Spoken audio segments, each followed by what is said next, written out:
tal, amigos de Debate Marcial? El lado intelectual del medio marcial. Pues gracias por estar aquí observándonos después de tanto tiempo de estar ausentes. A todos siempre decimos eso, ¿eh? Sí, siempre decimos eso. Pero es que, seamos honestos, es muy complicado, es realmente complicado poder, sobre todo por la pandemia, pero también por cuestiones de ego. Y de ego, hay que ser honestos, poner a profesores que hablen el uno contra el otro, porque puede que al evidenciar sus ideas, pues su imagen sea afectada y eso les preocupa. Y es normal, pero lamentablemente en un medio donde hablamos de honor, valor y fuerza, estamos llenos de gente miedosa que tiene miedo a que nos descubramos, ¿no? Sacarlos a la luz. Sacarlos a la luz. Y en verdad es que el medio marcial, creo que como todo medio, necesita de mucho más diálogo, más debate, para llegar a pues mejorar y empezar a ver cuáles son los sesgos que tenemos, problemas que tenemos en nuestros entrenamientos. Y de eso trata el video de hoy. Trata acerca de algunas actividades que son muy comunes en el medio, pero que a la gente ya por hacer esas actividades cree que ya son el boom o son ya expertos. Sí, hay muchas prácticas que realmente las artes marciales tienen y están bien, o sea, no digo que no se practiquen, sin embargo, pues no por el hecho de realizarlas exclusivamente esas actividades y dejar otras que son fundamentales, te convierten en buen practicante o un buen peleador.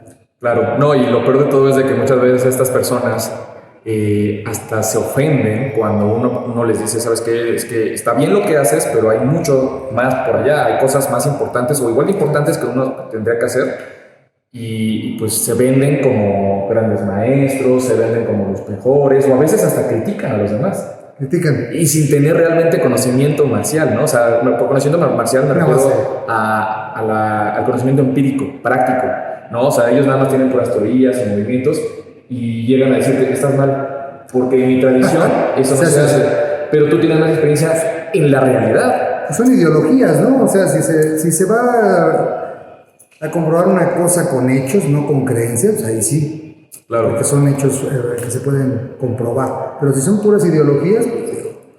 Y pues vamos a tocar el primer tema. Los sparrings. Ya lo hemos platicado en muchas ocasiones, pero bueno, hay que decirlo. Hay muchos expertos en artes marciales y deportes de combate, supuestamente, que en realidad no hacen sparring o nunca han hecho sparring y bueno, mucho menos combate, ¿no? Y hay grandes nombres por ahí de profesores que ya son, repito, renombrados y que ni siquiera... Que nunca han pasado por esa experiencia. Exacto, y es fundamental. ¿Cómo tienes la cara, el derecho de hablar y de criticar a los demás cuando tú ni siquiera te has puesto en en ese ámbito, nunca realmente has probado tus armas, ¿no? Y bueno, hay muchos que creen que pues, sin hacer que el sparring no se hace porque es muy peligroso, mis técnicas son muy riesgosas. Sí, hay sistemas tradicionales que en el sparring no lo consideran precisamente por esa razón. Y muchos otros que deberían de hacerlo, a veces el sparring también dependiendo cómo se haga, puede ser inclusive hasta contraproducente. Si siempre lo haces con la misma persona, con el mismo compañero, si ya madreas a todos los de tu escuela, se crea una falsa seguridad porque tú crees que ya eres lo máximo y siempre haces sparring con Pedrito, Juanito, Panchito e inclusive ya conoces sus mañas y eso, entonces realmente no hay una evolución de nada, ya se conocen los dos, nunca practicas con un adversario que no colabora, siempre con alguien que tú le puedes ganar. A veces tú también te vas como practicante y dices, me voy a ir con fulanito que sé que le puedo ganar, ¿no? Entonces también el hacerlo de una manera errónea pues no es muy contraproducente, pero es más contraproducente que de plano no hagas nada. Claro, porque hay otro nivel, ¿no? Están los que sí hacen sparring, pero no pasan de ahí. Hacen puro sparring y ya se autonombran peleadores, ya se autonombran expertos en combate cuando en realidad nunca han tenido un combate como tal, en donde la otra persona literal quiere, pues, destruirte, ¿no?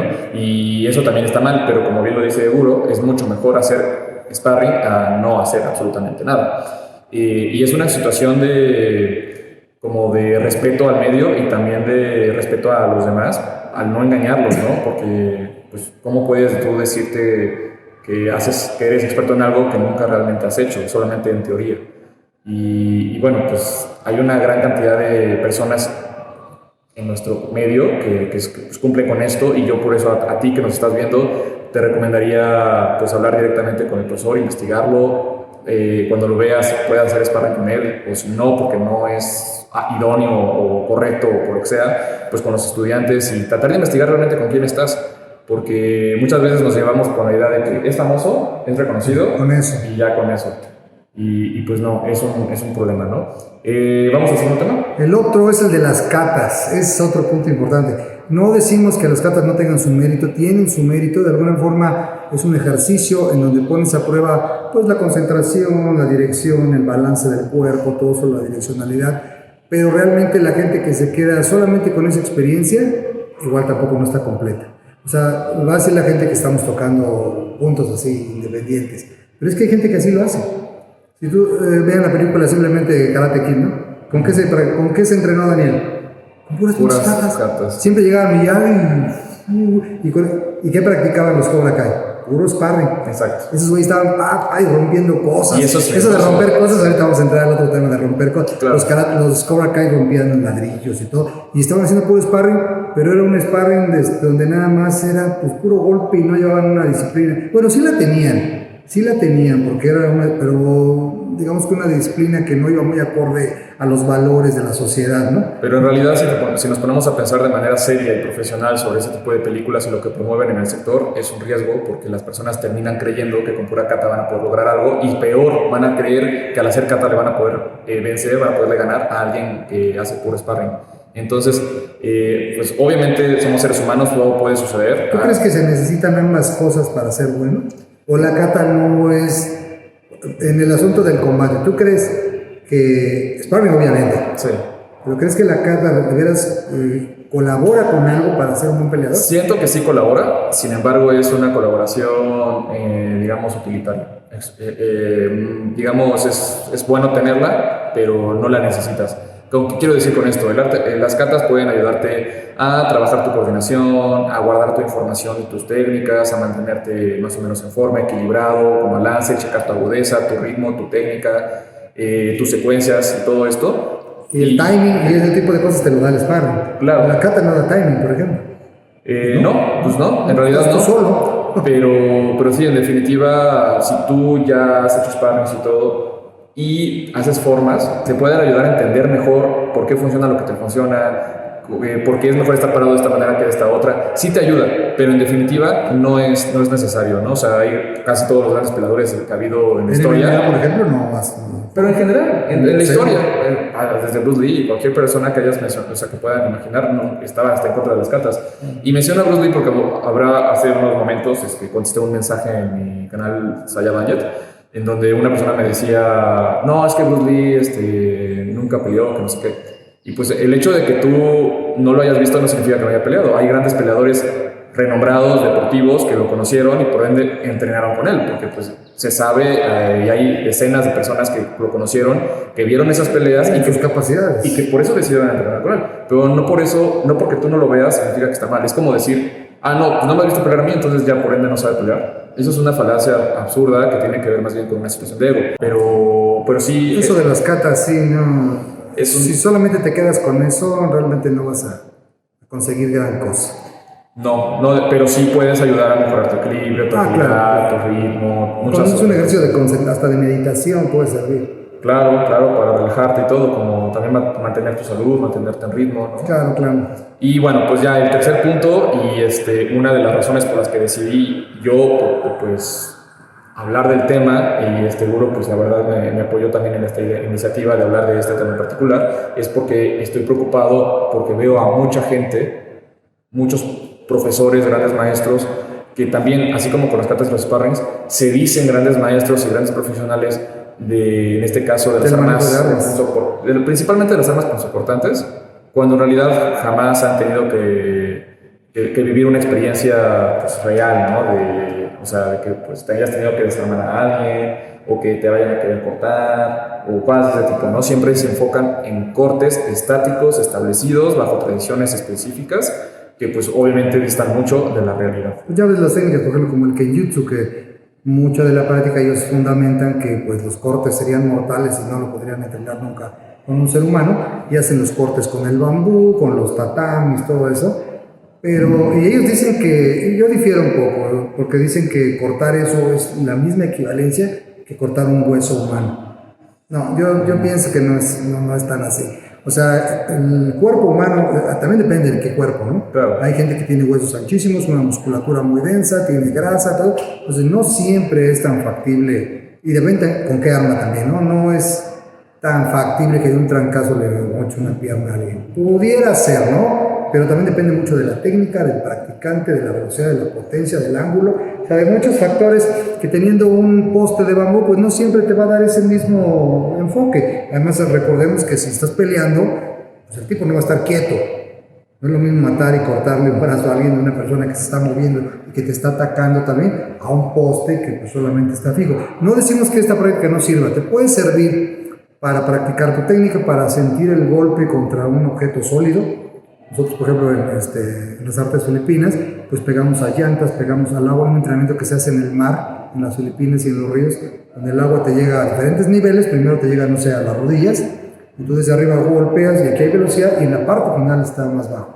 Donde te llega el agua a la mitad del cuerpo, entonces la velocidad es hasta aquí, y después ya, cuando el agua te llega aquí, de aquí a aquí es la potencia, y después hay que vencer la resistencia. O sea, hay diferentes ejercicios, pero de lo que hablamos es de que si solamente te quedas con esa práctica, como la gente que corta también botellas con agua y todo eso, pues, la botella no se va a defender, el agua, ¿cuánto filo se requiere a veces, no? Muchas veces, o en la mayoría de los casos, es la calidad del arma y no la calidad del portador.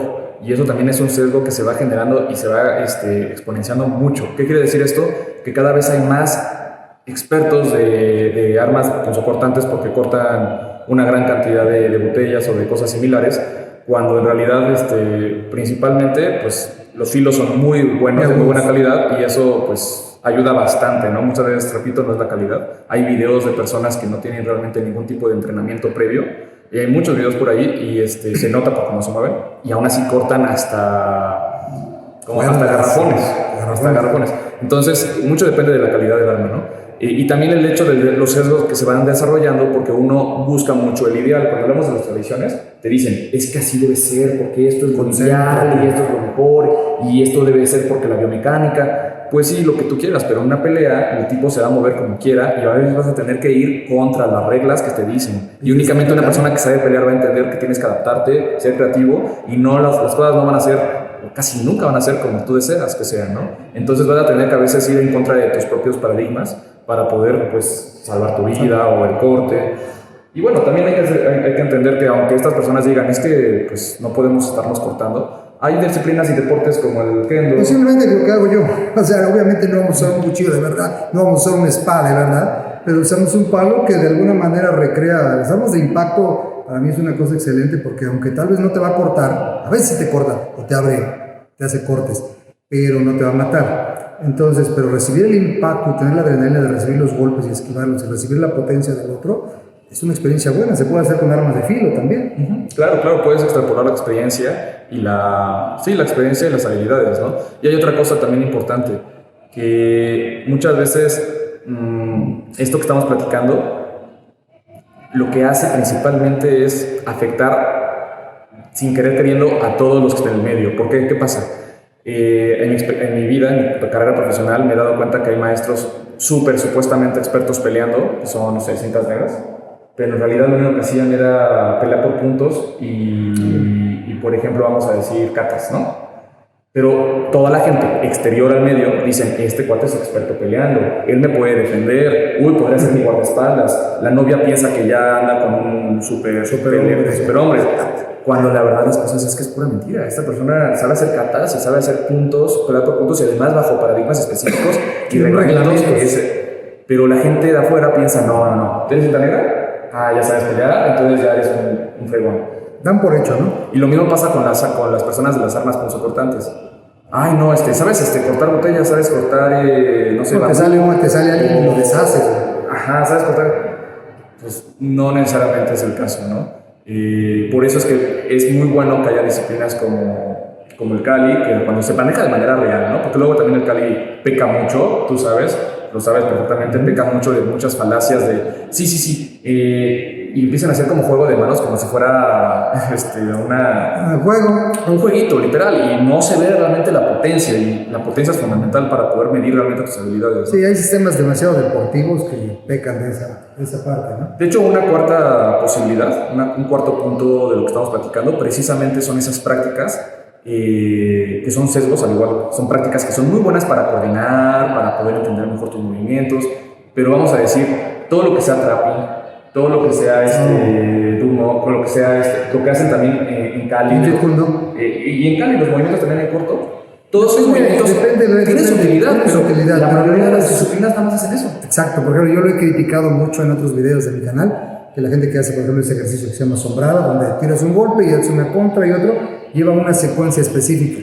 Pero igual, mucha gente por eso cree que, yo lo he explicado y lo digo aquí rápidamente, la gente que quiere encontrarse como luchador a través de sombrada, de juba y esas cosas, si solamente entrenas eso pero no peleas, de nada te va a servir. Si tú primero aprendes a pelear, tienes buen timing, buen juego de pies y todo eso, y desde esa experiencia, desde esa plataforma, te acercas a estos ejercicios, le vas a sacar mucho más provecho que si lo hicieras al revés. Realmente primero hay que aprender eso y después hacer lo otro. Pero la gente, como son cosas que se ven bonitas, floridas, lo hacen y creen que con eso van a aprender a pelear, pero no es cierto. Es un punto muy importante. El medio marcial está muy viciado. Primero te quieren enseñar a pelear bien y después a pelear. Es una estupidez. No puedes hacer eso. Y así está el medio. Primero aprende a pelear y después aprender a pelear bien. ¿Con qué técnica? ¿A qué me refiero con esto? Lo primerito que se debería de hacer, de acuerdo a la lógica, es meterte la experiencia, a ver qué es una pelea, cómo te sentirías en una pelea. ¿Te frustras, te duele, te incomoda, te da miedo? Ok, vámonos a ir poco a poco, tranquilo, muy bien. Ya tienes esas experiencias, ahora ve puliendo, ahora sí que puedes hacer. Si lo haces de esa forma, que es como lo hacían nuestros ancestros, pues va a ser mucho más útil y más realista. Pero si desde el principio, desde la primera clase te dicen, a ver, ponte así, párate así, ya automáticamente estás tratando de entrar dentro de un marco, un paradigma que no es ni natural, además. No es ni natural. Y no lo vas a encontrar en la pelea. Cuando en la vida real, todo lo que te enseñan al principio va a ser como, cabrón. ¿Quién le enseña a pelear a un perro? Exacto. O sea, eso lo trae natural. ¿Quién le enseña a hacer a un gato? ¿Quién le enseña a hacer? Eso lo trae de naturaleza. Entonces, ¿cuál es el estilo natural del ser humano? Hay que hacer la técnica. Estos golpes, agarrar y arañar, cabecear, y hay que ser honestos con nosotros mismos. Rudy lo decía, hay que ser honestos, ¿no? Autoconocimiento y ser honestos con nosotros mismos. Y la mayoría de nosotros, como desconfiamos de nuestras habilidades, procuramos y pretendemos pelear como los demás. Y nos defendemos desde el punto de vista de que, bueno, esa disciplina existe, tiene buena fama, entonces esa disciplina me va a proteger a mí. Y si yo practico eso, entonces yo voy a ser muy bueno. Pero no, tú eres más importante que el sistema que se realiza. Rudy lo decía, tú eres más importante que el sistema establecido. Podrás ser muy bueno, pero si eres un sistema que no es muy bueno, vas a tener problemas. Y viceversa, podrás ser una persona con ciertos problemillas para aprender. Y aunque entrenes con el mejor peleador, con el mejor coach del mundo... La gente que también hace solamente puros desarmes. Igual es lo mismo, si te quedas solamente con esa parte, cuando te sacan un cuchillo en la calle, nunca intentes desarmarlo. Nunca, pon distancia primero, obstáculos. Si tienes objetos, ponlos en medio de ti. Estás en un coche, vete atrás del coche. Ya, si no te queda de otra, mete las manos. Y además es a golpear también al otro. No es agarrarlo y se lo voy a quitar. No, o sea, no. Claro, se pueden hacer ciertas cosas, pero si tú te quedas nada más con esa parte, tampoco estás completo. Y hay veces que yo he visto técnicas que son suicidios. Sí, no, totalmente de acuerdo. Y en fin, o sea, hay muchos otros temas de los que pudiésemos estar discutiendo aquí. No se trata de defender a nadie o de hablar en particular, pero este programa es debate marcial. Tenemos que debatir, tenemos que aceptar e incluirlos al diálogo. Es por eso que se me ocurre, no sé si estás de acuerdo, toda persona que quiera venir a debatir con nosotros, vengan. Si no están háganlo en la caja de comentarios también. Claro, allá abajo. Claro, todas esas personas que ponen estupideces, groserías, ofenden y no saben ni siquiera nos conocen, pues ni siquiera los vamos a leer, ni siquiera los comentamos. Cuando comenten algo, coméntenlo con bases. Digan con base en qué. Y eviten poner el comentario con todo respeto, bla, bla, bla. Porque ahí automáticamente estás demostrando que lo que quieres es ofender, ¿no? O sea, ataca el argumento, no a la persona. Eso está bien, pero siempre enfócate en el argumento. ¿Nosotros qué somos para ti? No somos un par de desconocidos. enfócate en el argumento, que es en realidad donde vas a poder crecer. Así que si quieres venir a discutir porque no estás de acuerdo con algún argumento, vengamos a hacer debate marcial, porque la verdad es que los maestros, la mayoría, no tienen el carácter, no tienen la seguridad, no tienen la madurez para poder venir y hablar del tema, porque están demasiado sesgados y demasiado preocupados por proteger su imagen y la de su sistema.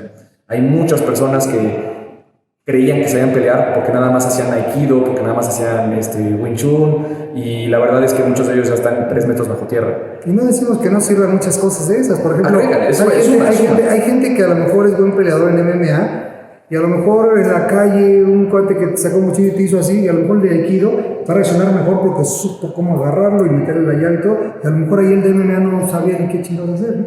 Porque también depende del método de entrenamiento. Si yo hago el sistema menos popular dentro del combate, vamos a poner como ejemplo, no digo que sea el caso, aikido, ¿no? Pero mi entrenador es muy bueno, es realmente eficiente, realmente sabe ponernos, hacer prácticas a presión y nos pone diferentes como escenarios, pues está perfecto. Así como si voy con un profesor de Muay Thai y lo único que hace es quererme cobrar para pegarle a los dummies, para pegarle a los pads y demás, pues entonces no, ahí preferiría ir con el aikido, definitivamente, porque mucho depende del profesor. Y de lo que tú busques, ¿no? Y claro, también de lo que tú busques. Por cierto que también, me voy a regresar 2 segundos, nada más para antes de terminar. Las prácticas también de los cortes. Por ejemplo, nosotros en Bando lo que hacíamos, o lo que hacemos realmente, es trabajar en base también a ritmos y a tensión. ¿Cómo se hace?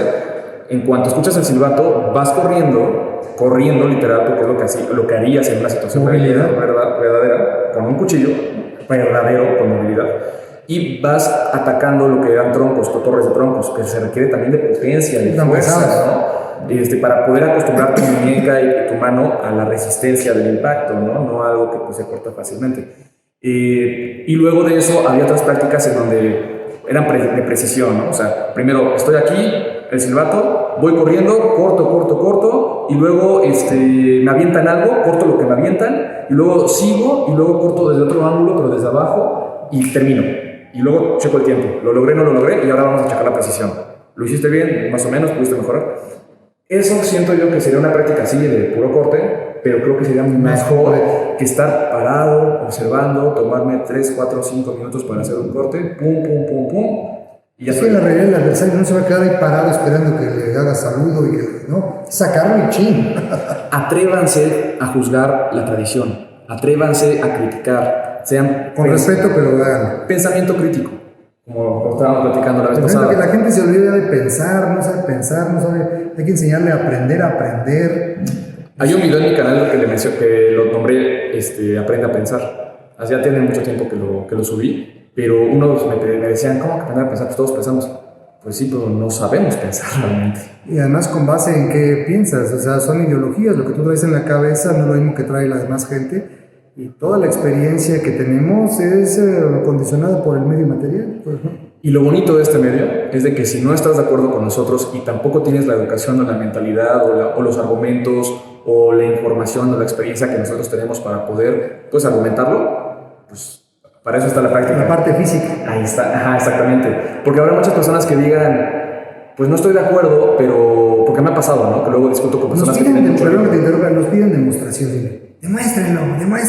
Pues ustedes también vengan a demostrar lo suyo, cabrones. Y hay otra cosa. No, pero aparte de eso, muchas de esas personas ni siquiera se ponen a ver los demás videos.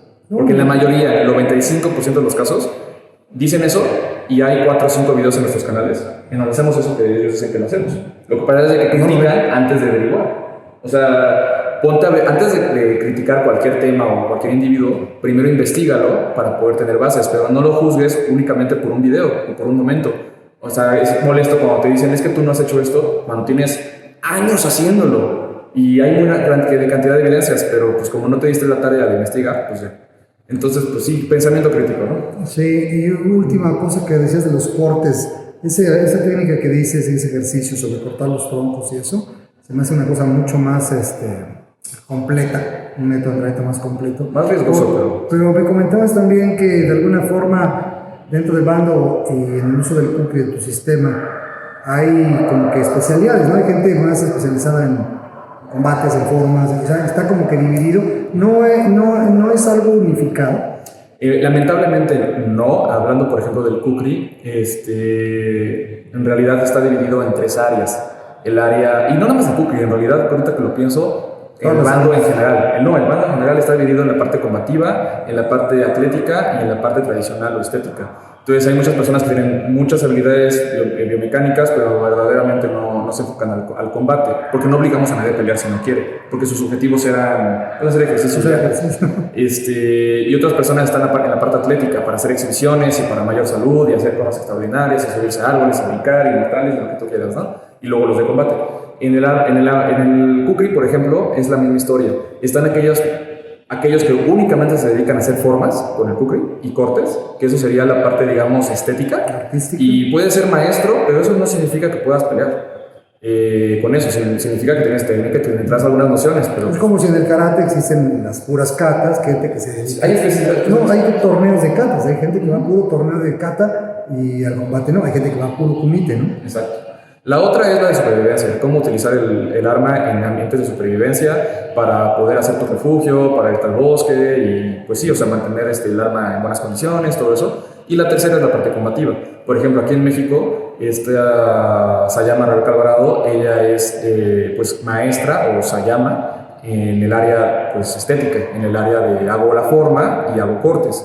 Eso no significa que ella tenga la habilidad todavía, bueno, no me consta de que pueda pelear. Que es muy diferente a, por ejemplo, Guro. Guro no tendrá tal vez los conocimientos técnicos o la técnica que tenga Sayama o los conocimientos teóricos que tenga ella respecto al arma, tanto históricos y demás, y tal vez la experiencia de los cortes de botellas y de otros objetos, pero él tiene una certificación en la parte de combate con Kukri a una mano, en la parte de pelea, de combate, ¿no?